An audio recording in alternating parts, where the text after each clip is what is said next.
오늘은 여자와 결혼에 대해서 같이 말씀을 나누겠습니다.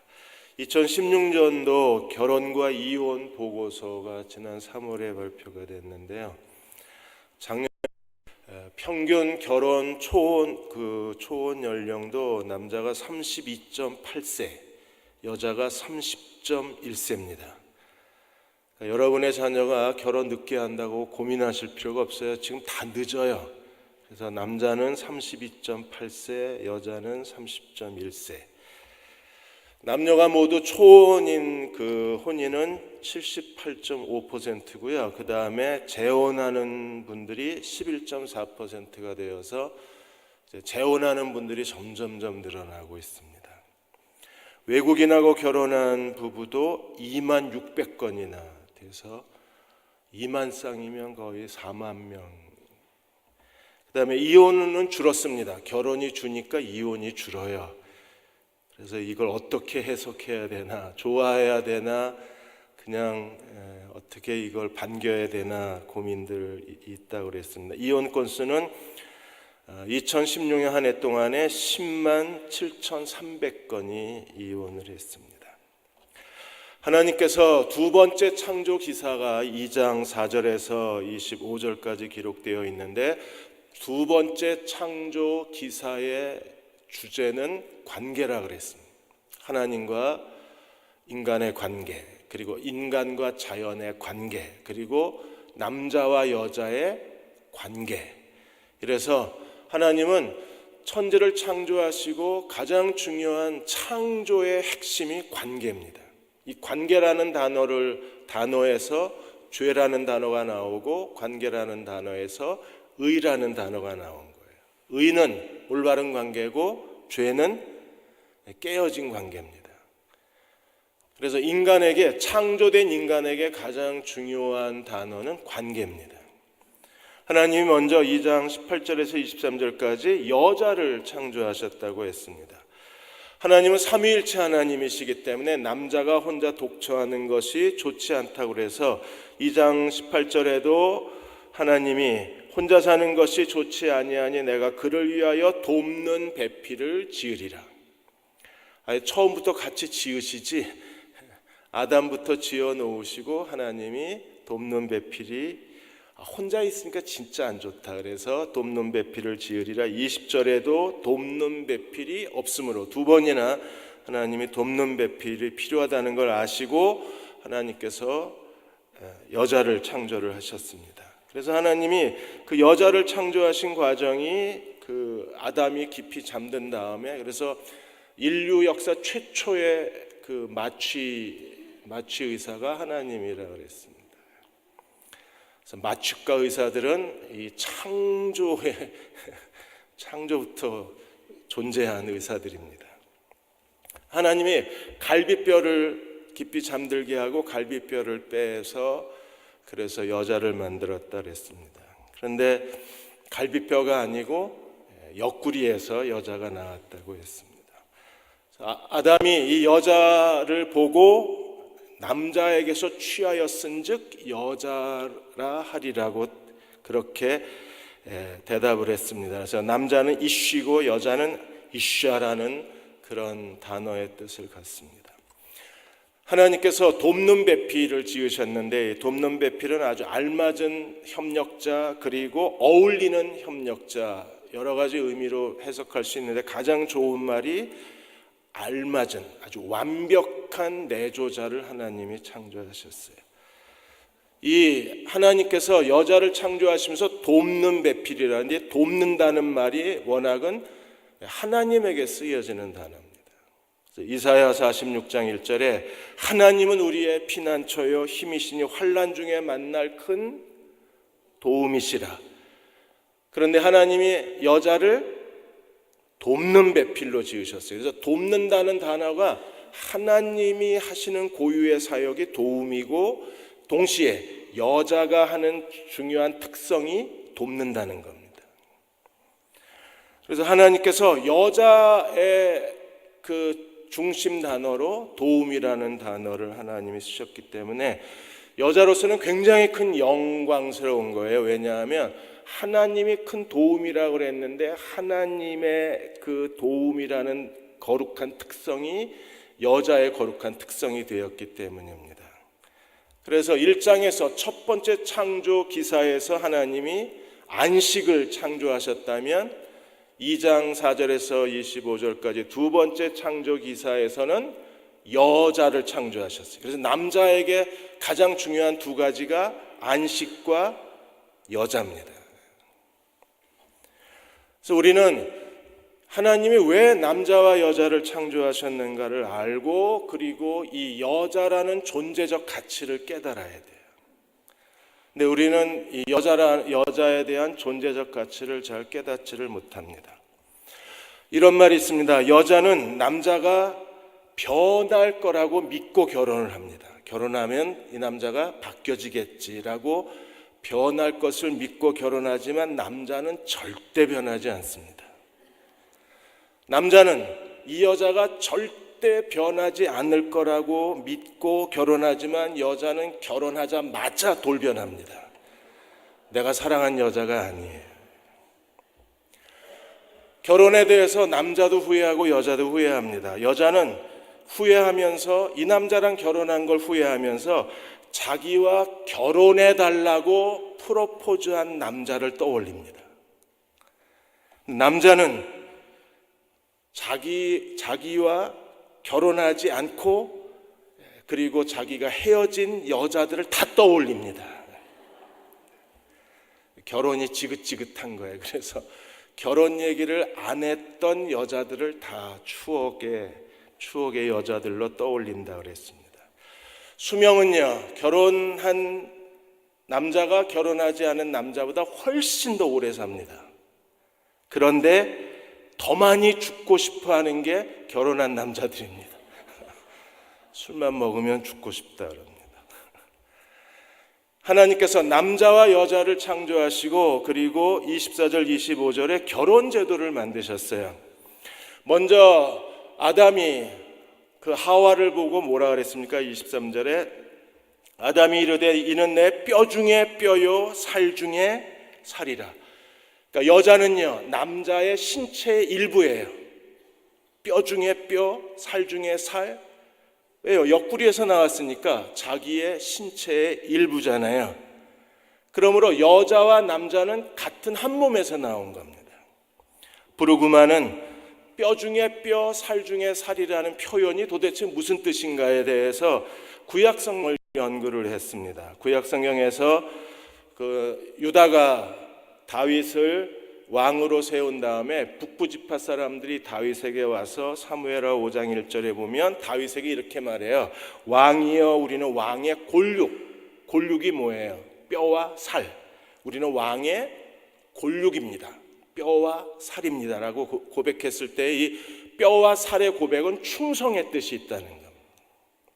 충성에 대한 맹세입니다. 그러므로 아담이 여자를 보고 내 뼈 중에 뼈요 살 중에 살이라고 그랬을 때에는 아담이 이제부터 나는 너에게 충성하겠다는 뜻입니다. 너에게 헌신하겠다는 뜻이에요. 왜 그렇습니까? 여자는요 자기 옆구리에서 나온 존재이기 때문에 하나님이 흙으로 아담을 창조하셨습니다. 그래서 흙에서 하나님이 창조하신 남자가 나왔어요. 그 다음에 하나님께서는요 남자의 옆구리에서 여자를 창조하셨습니다. 그러므로 남자와 여자는 혼자 있을 때에는 불완전하고 남자와 여자는 둘이 함께 있을 때 비로소 하나님의 창조의 온전함을 회복할 수 있는 거예요. 제가 하나님이 아담을 창조했을 때 아담이라는 이름은 중성의 뜻이라 그랬습니다. 그래서 히브리어의 개념에서 중성은 남자도 아니고 여자도 아니고 제3의 사물을 중성이라고 그러지 않고 하나님의 이름은 중성이에요. 중성은 남자와 여자가 함께 포함되어 있는 겁니다. 그래서 아담은 중성이었는데 여자를 빼니까 뭐만 남아요? 남자만 남습니다. 그래서 남자와 여자가 된 거예요. 남자와 여자가 다시 하나가 될 때에 온전한 인간이 되는 겁니다. 여기에 하나님의 결혼 제도의 목적이 있는 거예요. 24절에 하나님이 결혼 제도에 대해서 어떤 계획을 갖고 계셨습니까? 이러므로 남자가 부모를 떠나 그 아내와 합하여 둘이 한 몸을 이룰지어다. 한국의 문화에서는요, 출가 외인 이래서 누가 떠납니까? 누가 떠나요? 여자가. 이거 비성경적인 겁니다. 여자가 떠나는 게 아니라 남자가 떠나라 그랬어요. 남자가 부모를 떠나 여자와 아내와 합하여 둘이 한 몸이 되라. 그래서 남자와 여자는 한 몸이 됐을 때에 하나님의 창조의 자리로 돌아간다고 했습니다. 여기서 떠나라, 합하라, 한 몸을 이루라 했을 때에 떠나다, 이루다가 다 언약의 용어들입니다. 그래서 결혼을 언약이라고 그러는 거예요. 그래서 저희 성교회관 3층의 결혼식장을 우리가 언약홀이라고 부르는 겁니다. 왜냐하면 결혼은 하나님 앞에 언약하는 거기 때문에. 떠난다는 것은요, 언약을 배반하는 겁니다. 합한다는 것은요, 언약에 충실한다는 겁니다. 그러므로 남자의 일생은 어떤 일생이어야 돼요? 남자가 결혼하기 전까지는 부모와의 언약 속에서 살아요. 부모를 의지하고 그리고 부모 의존적으로 삽니다. 그러다가 결혼하면 충성의 대상이 바뀌어요. 의존의 대상이 바뀌어서 남자는요, 더 이상 부모를 의지하지 않고 아내를 의지해야 됩니다. 왜? 아내가 돕는 배필이기 때문에. 하나님이 우리의 큰 도움이시고 아내가 우리의 돕는 배필이 되는 거예요. 그러므로 남자는요, 결혼이라는 것은 남자의 인생에 굉장한 그 지각 변동이 일어납니다. 부모와의 관계에 충성해서 남자가 아내와의 관계의 충성으로 바뀌는 거예요. 그래야 둘이 한 몸을 이룰 수가 있는 겁니다. 그러므로 모든 남자들은 결혼한 다음에도 무슨 일이 생기면 부모를 찾아가서 부모하고 의논하는 게 아니라 어떤 일이 생겼을 때 중요한 결정을 내릴 때 반드시 아내와 의논을 해야 돼요. 왜? 하나님이 돕는 배필로 아내를 주셨기 때문에 하나님은 아내를 통해서 말씀하시고 아내를 통해서 계시하시고 아내를 통해서 인도하시는 거예요. 암만 부모에게 찾아가서 의논을 해도 한두 번은 그게 이루어질 수 있을지 모릅니다. 그런데 결국에 하나님의 절대적 계획은 어디서 계시가 되고 어디서 하나님께서 보여주시고 어디서 드러내시는가 하면 돕는 배필 아내에게서 하나님께서 그 일을 드러내시는 거예요. 그러므로 남자는요, 결혼했을 때 부모를 떠나야 돼요. 부모와의 계약서를 찢어야 돼요. 그리고 아내와 새로운 계약서를, 언약서를 작성해야 되는 겁니다. 그리고 나서는요, 아내 의존적인 사람이 돼야 돼요. 뭐 공처가가 돼도 괜찮고, 그건 좀 심한가? 경처가. 아내만 보면 경기를 일으키는. 제가 그렇다는 건 아닙니다. 가장 중요한 게 뭐냐면 부모를 떠나 아내와 합하여 둘이 하나가 되라고 했을 때 남자들이 배워야 할 결혼의 가장 중요한 교훈은 아내 의존적인 삶의 태도를 배워야 되는 거예요. 그래야 하나님이 돕는 배필을 통해서 우리 인생의 문을 열어주시고 우리 인생의 새로운 계획을 하나님이 드러내시고 우리 인생의 새로운 도전을 하나님께서 열어주실 수가 있는 겁니다. 이렇게 둘이 하나가 됐을 때 25절에 보시면 뭐라 그랬어요? 아담과 그의 아내 두 사람이 벌거벗었으나 부끄럽지가 않았었습니다. 나중에 선악과를 먹고 난 다음에 제일 먼저 깨달은 게 뭐예요? 자기들이 벌거벗음을 깨닫습니다. 그래서 3장 7절에 뭐라 그랬습니까? 그들이 눈이 밝아져서 자기들이 벗은 줄 알고 무화과 나무 잎을 여거 치마로 삼았더라. 그래서 하나님이 묻잖아요. 너희가 벌거벗었다는 걸 누가 가르쳐줬냐고. 아내와 남편이 하나님이 정하신 결혼의 언약 속에 서로 존중히 여기고 서로를 의지하고 둘이 하나가 되면 그야말로 벌거벗었으나 부끄럽지 않은 생태가 됩니다. 왜 벌거벗었지만 부끄럽지 않아요? 하나님께서 두 사람의 서로의 의존을 통해서 하나님이 어떤 절망과 어떤 어려움과 어떤 시련 속에서도 하나님의 뜻을 이루어내실 수 있기 때문에 그래요. 절대 부끄럽지 않습니다. 그러므로 남자는요, 혼자 잘난 척하지 말고 아내를 의지할 수 있어야 돼요. 아내를 존중히 여기고 아내와 대화를 하고 아내와 함께 모든 일을 의논해야 합니다. 그래야 하나님의 뜻을 찾을 수 있어요. 두 자녀를 키운 삼숙씨 이야기라는 책이 있습니다. 여기서 삼숙씨는 목사 사모입니다. 목사님 사모님 이름이 모니터 좀 주세요. 목사님 사모님 이름이 정삼숙입니다. 당연히 남편이 목사죠. 그래서 목사님이 개척 10년 만에 이제 작은 예배당 하나를 건축하게 되셨어요. 근데 예배당을 건축하는 동안에 돈이 없으니까 계속 목사님이 예배당을 이전하고 그리고 목사님 사택도 이전을 한 거예요. 10년 동안에 교회를 무려 19번 이사를 갔습니다. 그동안에 애를 둘이나 낳았어요. 역시 목사님이시잖아요. 25번 이사를 갔는데도 아이가 둘이나 나왔어요. 그런데 큰아이가 조산을 했어요. 그래서 인큐베이터에 오랫동안 있었는데 처음에는 태어나도 죽는다 그랬습니다, 의사가. 그런데도 두 부부는 정말 믿음으로 그 아이를 하나님의 손에 맡기고 인큐베이터에서 아이가 컸어요. 나중에는 인큐베이터에 오래 있으니까 의사가 와서 실명할 수도 있다.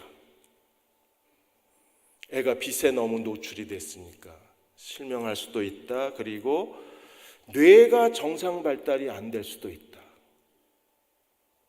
그야말로 벌거벗긴 거잖아요. 이사는 19번 가지, 교회 이사는 19번 갔지, 사택은 25번 옮겼지, 태어난 애는 인큐베이터에 있지.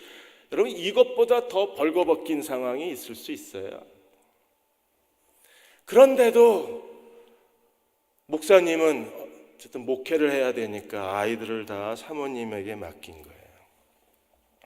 그러다가 그 다음에 둘째가 또 태어났어요. 연년생으로 태어났어요. 생각이 없는 사람들 같아. 연년생으로 애가 태어난 거예요. 하나님 주셨으니까 낳아야죠 또. 그런 상황이 됐는데 돈이 없으니까 애들이 이제 성장하는데 돈이 없으니까 무슨 학원을 보내요. 그냥 먹고 사는 것도 빠듯한 상황이니까. 근데 목사님은 아이를 돌볼 수 없으니까 사모님한테 아이들 교육을 다 맡긴 겁니다. 사모님이 뭐 해줄 게 있어야죠. 돈이 하나도 없으니까. 그래서 신앙교육이나 제대로 잘 시켜야 되겠다. 그래서 두 가지. 하나는 매일 아이를 위해서 기도하는 거. 두 번째는 아이들에게 하나님 말씀을 가르쳐 주는 거. 그래서 아이들이 글자를 깨우칠 때부터 성경을 읽혔어요. 계속 아이들하고 집에서 성경을 읽었습니다. 그리고 아이들이 성경을 암송하면 선물을 줬어요. 이렇게 아이들 교육을 아내한테 의지하고 아내가 하자는 대로 남편은 따라갔습니다. 어떤 일이 벌어졌을까요? 큰아이는 나중에 그 줄리어드 음대를 졸업하고 또 미국의 음악대학원에서 박사까지 하고, 둘째는 중학교 때까지 신나게 방황하다가 집에 하나 정도는 방황을 하잖아요. 근데 얘 둘째가 방황을 한 거예요. 방황하다가 형이 가서 공부하고 있으니까 동생 보내라 그래서 미국에 갔는데 고등학교 때 얘가 갑자기 정신을 차리더니 형하고 똑같이 음악을 전공하는 거예요. 그래서 삼순 씨의 두 자녀가 전부 음악 분야에서 하나님이 놀랍게 그들의 재능을 드러내신 거예요. 엄마가 한 건 두 가지입니다. 기도, 성경이 있는 거. 그것만 했는데도 하나님 키우세요. 벌거벗겼지만 부끄럽진 않았습니다. 부끄럽긴요, 또 영광스럽게 된 거죠. 그렇게 될 수 있었던 것은요, 목사님이 자기가 워낙 목회에 정신없기도 했지만 아내에게 모든 걸 마음을 다해서 의지를 한 거예요. 자기도 해줄 수 있는 게 없으니까 아내에게 모든 걸 다 의지를 했는데, 아내는 또 누굴 의지했어요? 하나님. 돕는 배필이 누구를 의지했습니까? 큰 도움이신 하나님을 의지했습니다. 그러니까 도움을 의지하니까 애들이 전부 유학 갔다 오고, 내가 기도를 안 해서 우리 애들은 별 볼 일이 없나, 그런 생각을 했어요. 그리고 하나님께서 지금도 하나님은 하나님의 일을 행하실 수 있어요. 그런데 제대로 된 관계, 남자가 부모를 떠나 여자와 합하여 한 몸이 됐을 때 벌거벗었지만 부끄럽지 않은 상황이 되는 거예요. 이 결혼 제도에서 뭐가 나왔습니까? 교회와 그리스도의 비밀이 나왔잖아요. 에베소 5장 31절에서 33절까지 그러므로 사람이 부모를 떠나 그 아내와 합하여 둘이 한 육체가 될지니 이 비밀이 크도다. 둘이 하나가 되는 이 비밀에서 바울은 뭘 찾아냈습니까? 교회의 비밀을 찾아냈어요. 이 비밀이 크도다. 나는 그리스도와 교회에 대하여 말하노라. 그러므로 너희도 각각 자기 아내 사랑하기를 자신같이 하고 아내도 자기 남편을 뭐하라? 존경하라. 여러분, 아내를 사랑하는 건 자기를 사랑하는 겁니다. 왜요? 아내가 자기 육체니까. 내 뼈 중에 뼈요, 살 중에 살이. 내 육체의 일부를 가지고 하나님이 여자를 만드셨기 때문에 아내를 사랑하는 건 자기를 사랑하는 거예요. 그러므로 남자가 아내에 무관심하고 아내에 대해서 실증을 느끼고 아내에 대해서 권태감을 느끼고 아내에 대해서 마음이 멀어지면 그건 스스로 자기를 포기하는 거예요. 정말 무서운 현상 아니에요? 내가 날 포기하고 산다는 게. 그래서 아내에 대해서 무덤덤한 사람들은요, 그거 엄청난 실수를 하고 있는 겁니다. 자기 자신에 대해서 무덤덤해지는 거예요. 그 바울이 뭐라고 설명했어요? 에베소 5장 25절에 남편들아 아내 사랑하기를 그리스도께서 교회를 사랑하시고 교회를 위하여 자신을 주신 같이. 주님은 우리를 위해서 자기 목숨을 다 내어주셨잖아요. 그래서 그리스도께서 교회를 위해서 목숨을 주신 것처럼 사랑하라고 말씀하시고 28절에 이와 같은 사람들도 자기 아내 사랑하기를 누구처럼 할지니 자신을 사랑. 그러니까 아내 사랑은요, 내가 나를 사랑하는 거하고 똑같아요. 남자들이요, 얼마나 자기 몸 챙깁니까? 그냥 좋은 건 혼자 다 먹고 영양제 숨겨놓고 먹고 혼자 살겠다고 운동하러 다니고 등산하러 다니고 좋은 건 다 먹으러 다니잖아요. 아내는 집에 내버려 두고. 그게 소용없다는 겁니다. 아내를 사랑해야 진정으로 자기를 사랑하는 거예요. 그래서 남편들도 자기 아내 사랑하기를 누구처럼 할지니 자기 자신과 같이 할지니 자기 아내를 사랑하는 자는 자기를 사랑하는 거예요. 그래서 여러분은 아내들은 남편의 사랑을 받아야 마땅한 분들입니다. 왜요? 돕는 배필이기 때문에.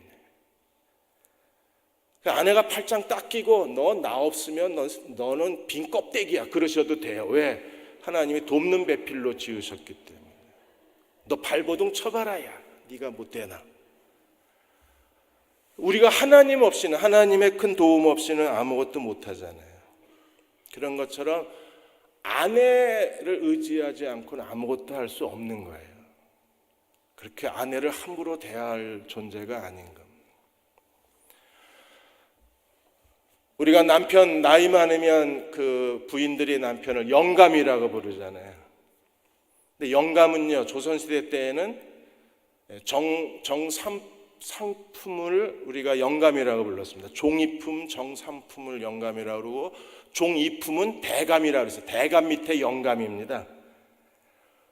그러니까 종상품 신분이 높은 신분이 돼야만 부를 수 있는 영감을 우리는요, 남편한테 막 부르잖아요. 영감 왜 불러 뭐 이러고.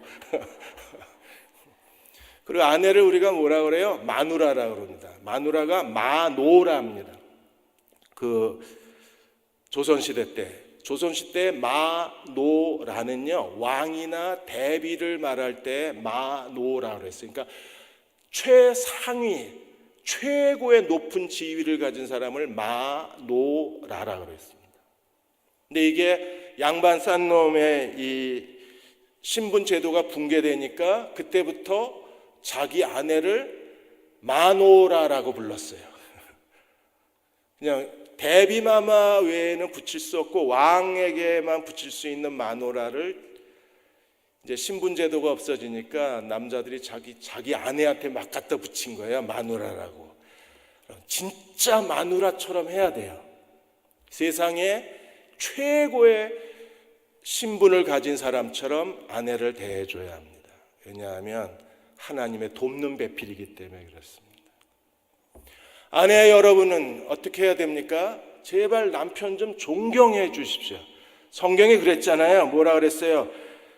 아내도 자기 남편을 존경하라 그랬습니다. 아내의 사랑은 존경입니다. 남편의 사랑은요, 사랑이고. 강한삼 장로님의 부부 세미나 해드렸는데 벌써 다 잊어버리셨죠? 강한삼 장로님이 부부 세미나에 오는 남자들의 부부에 대해서 설문조사를 하고 남자들에 대해서 따로 질문지를 했는데, 남자들에게 두 가지 중에 한 가지 선택하라고 질문을 했습니다. 하나는 아내에게 사랑받지 못해서 외로운 남자가 되겠냐, 아니면 아내로부터 무능하다고 무시당하는 남편이 되겠냐, 둘 중 하나를 골라라 했어요. 외로운 남자, 무시당하는 남자, 그 중에 하나 선택하세요 그랬습니다. 그럼 어떻게 선택했을까요? 100명 중에 94명이 무시당하는 거 싫다 그랬습니다. 100명 중에 6명만이 무시당하든 상관없다, 나 외로운 게 싫다 그랬어요. 대부분의 남자는 무시당하는 게 싫습니다. 왜 그래요? 하나님이 남자의 본능에 아내로부터 무시당하는 거에 대해서 거부하게 만들어 놓으셨어요.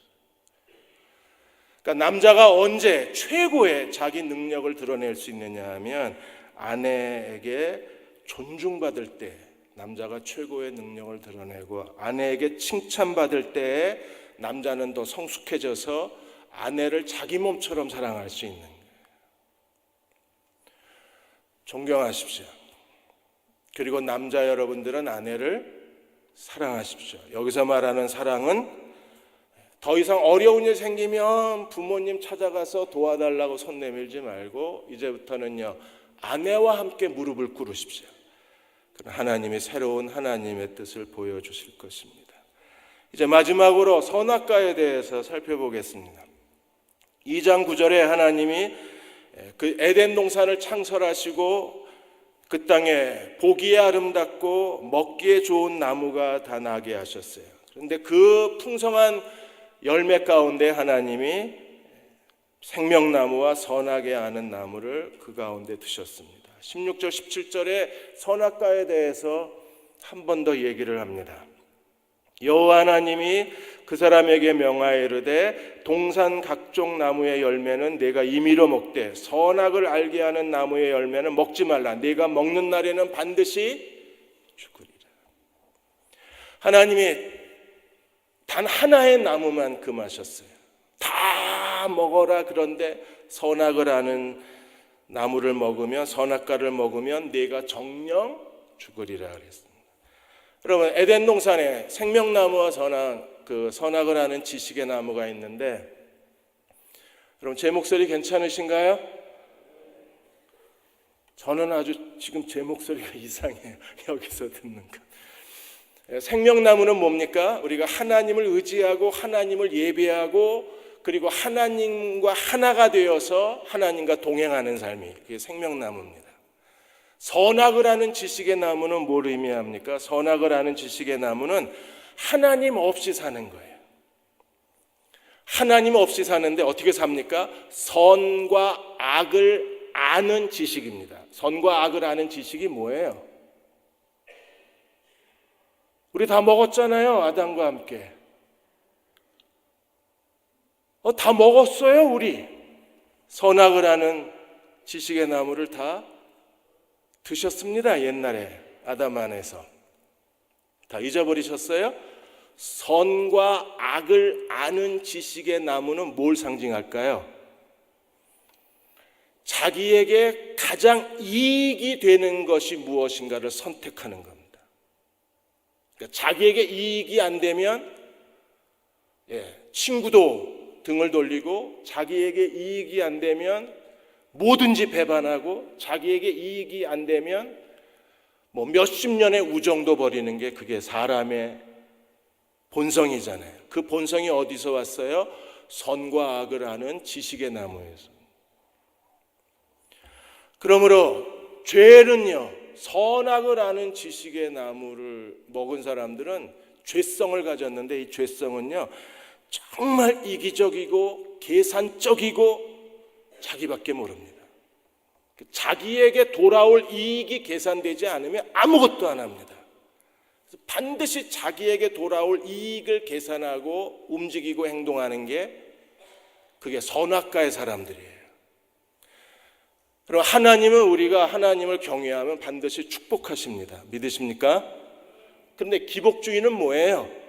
하나님의 축복을 이용해서 교인들의 호주머니를 터는 게 기복주의입니다. 왜 하나님의 축복을 이용합니까? 뭔가 하나님이 우리에게 주실 걸 계산하고 하나님이 주실 것에 대해서 기대가 되어야 헌신하는 게 기복주의잖아요.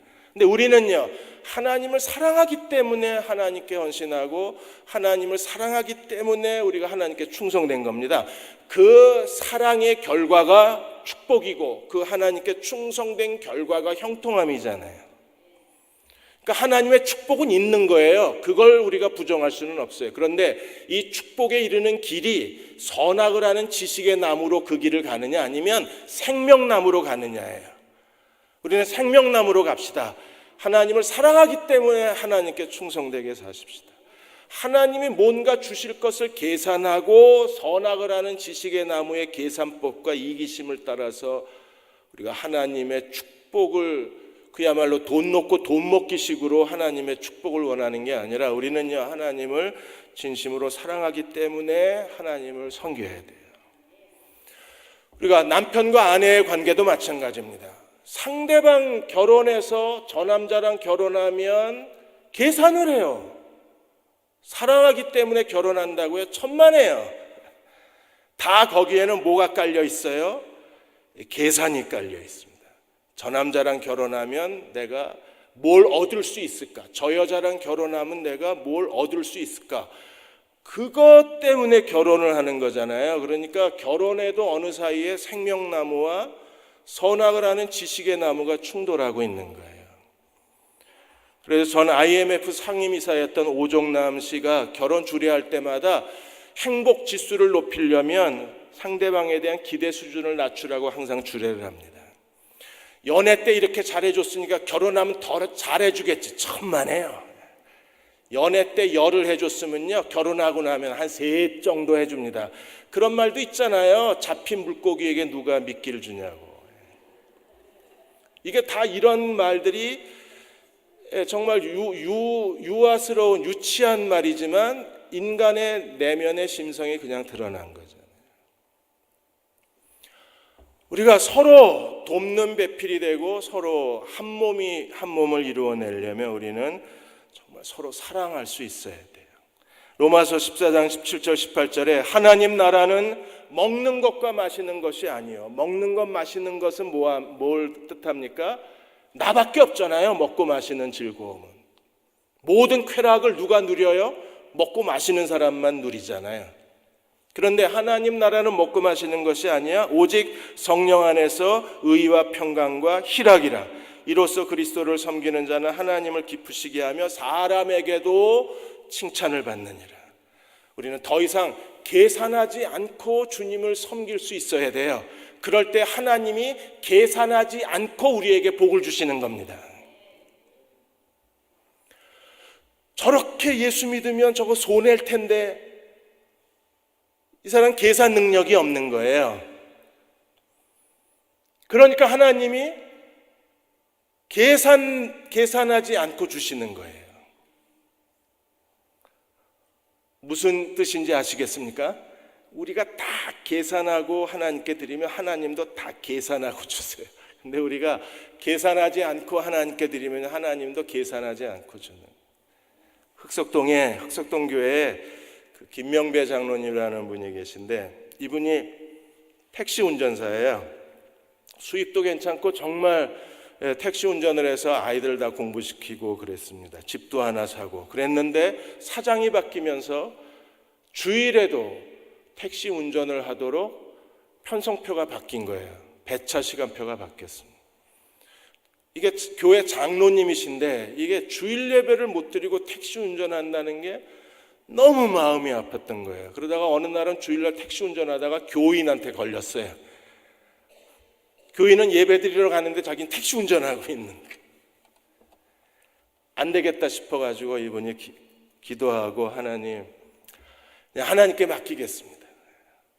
자기가 당장 지금 택시 운전을 그만두면 이게 은행에 집 대출금도 갚아야 되고 애들 아직 대학도 다니는데 이게 계산이 안 되는 거예요. 그래도 한번 주일날 택시 운전하다가 교인한테 들키고 나니까 더 할 수가 용기가 없더래요. 그래서 사장한테 사표를 제출을 했습니다. 사장이 없는데 사표를 제출했는데 그 다음날 사장이 부르더래요. 부르더니 왜 갑자기 사표를 내냐고. 내가 교회 장로인데 그래도 몰래 어떻게 주일날 그래봐야 뭐 한 달에 한두 번 걸리는 거니까 어떻게 하든 참고 그냥 해보려고 했는데 내가 교인한테 걸렸다. 그래서 난 도저히 장로 양심상 주일날 운전 못하겠다. 그러니까 사장님이 이해해 주시고 사장님이 그냥 나를 용서해 주시라 그랬더니 사장이 그런 일은 진작 얘기를 하지. 내가 배차표에서 주일날 당신 다 빼줄 테니까 나가지 말고 나랑 같이 죽을 때까지. 사장이 정말 진심으로 자기랑 같이 일하자고. 내가 이제 새로 왔는데 당신이 날 안 도와주면 어떡하냐. 난 당신의 도움이 필요하다. 나랑 같이 죽을 때까지. 주일은 다 빼주고 수요 예배도 빼주고. 그래서 정말 예배 드리는 시간을 다 보장받고 택시 운전을 하고 밀린 대출금 다 갚고 아이들 대학 등록금 다 내고. 하나님은요, 우리가 계속 선악과의 본성을 가지고 하나님을 너무 작게 만드는 거예요. 근데 우리가 하나님께 정말 사랑으로 하나님께 그분께 드리면 내 손보다 하나님 손이 크시잖아요. 하나님이 계산하지 않고 주시는 거예요.